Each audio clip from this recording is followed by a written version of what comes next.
Dinas Pendidikan Banjarmasin mengapresiasi dengan memberikan kemudahan bagi peserta didik untuk melanjutkan pendidikannya ke jenjang lebih tinggi melalui jalur prestasi bagi adik-adik pramuka Nang Lihai Wan Fase dalam membaca teks undang-undang, teks Pancasila wan teks dasar Dharma Pramuka.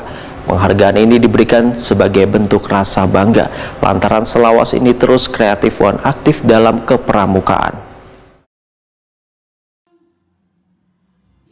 Dinas Pendidikan Banjarmasin mengapresiasi dengan memberikan kemudahan bagi peserta didik untuk melanjutkan pendidikannya ke jenjang lebih tinggi, baik dari sekolah dasar ke sekolah menengah pertama maupun ke sekolah menengah atas, melalui jalur prestasi bagi adik-adik pramuka yang lihai wan fasih dalam membaca teks undang-undang, teks Pancasila wan teks dasar Dharma Pramuka. Penghargaan ini diberikan sebagai bentuk rasa bangga terhadap peserta didik pramuka Nang selawas ini terus kreatif wan aktif dalam kepramukaan hingga bisa mengikuti kegiatan Jambore Nasional di Cibubur, Jakarta beberapa waktu lalu. Demikian diperagakan Kapolres Pendidikan Banjarmasin Nuryadi Wetakuni Prima TV Baisukan Sabtu 10 September 2022. Menurut Nuryadi, di tahun 2022 Dinas Pendidikan Banjarmasin memberikan bantuan berupa peralatan tulis wan perlengkapan sekolah kepada 960 lebih peserta didik kurang mampu wan memiliki prestasi. Mereka Nang mendapatkan berbagai bantuan wan kemudahan agar tetap bisa melanjutkan pendidikan ke jenjang Nang lebih tinggi ini, ujar Nuryadi, sudah terdata di setiap kelurahan di Banjarmasin.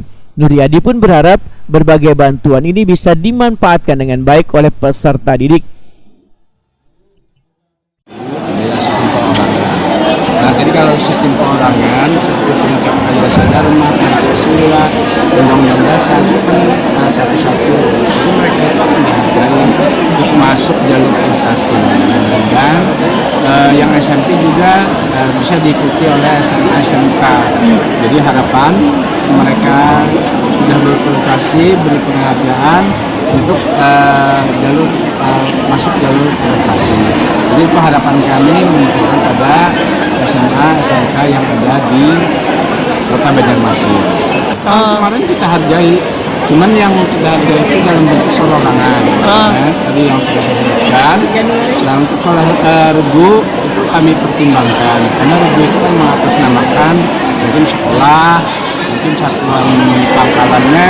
Jadi itu kami pertimbangkan. Tapi kalau yang bentuk perorangan, bantuan sekolah siswa-siswa itu ada. Ya, kita ambil tahun ini aja 960 sekian loh. Cuman itu dalam paket peralatan. Oh, peralatan sekolah. Oh, yang gitu.